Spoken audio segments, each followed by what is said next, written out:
Hi BookTube, it's Amy. It's Sunday afternoon here, and I thought I would just hop in to talk about one of the books that I missed when I filmed my Friday reads the other day. I ran out of film space and it was getting a little long, so I skipped talking about Anita Brookner's Brief Lives, which was one of my favorite reads from the other week.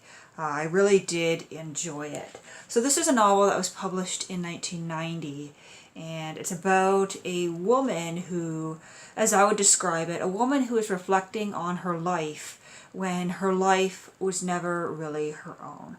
This is a woman who always lived with duty and with other people's needs in mind.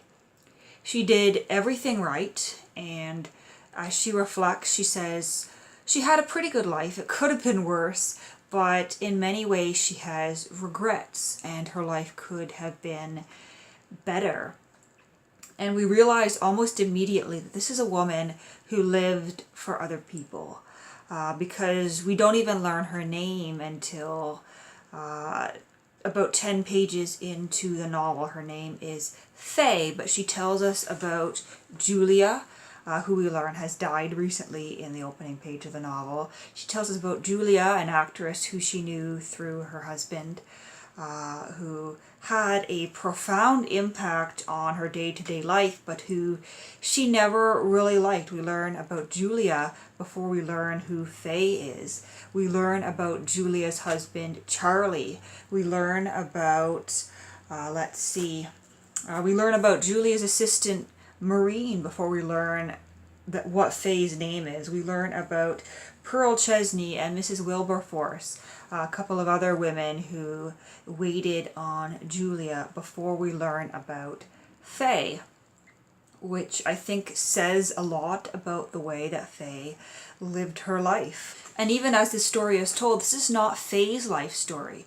This is Julia's life story as told through the eyes of Faye. Despite feeling like she hasn't really lived her own life or lived her life to the fullest the way she would have wanted, she doesn't feel like she can express this specifically. She skirts around it and tells us that, she was lucky. Here on page 13, just a few paragraphs after she finally tells us that her name was Faye, that she was the Faye Dodworth, who used to sing on the wireless radio around the time of the Second World War. Just as she tells us that, she says that despite the fact that her career ended early when she married, despite the fact that she devoted her life to a husband who perhaps never really loved her the way that she should have been loved, despite what she goes on to tell us later, that she doesn't feel that she was ever truly loved. She's not sure if she was ever truly loved. And despite saying that in a way she wonders what her life would have been like if she hadn't given up that career, she says, I've been lucky, really. I have been lucky, really. Nothing drove me off balance, which is so important if one at least tries to keep one's dignity. On the whole, my life has been very easy, very pleasant. I was a pretty girl. I married well. It all seems a long time ago. But what most women want, I once had. I try to remember that.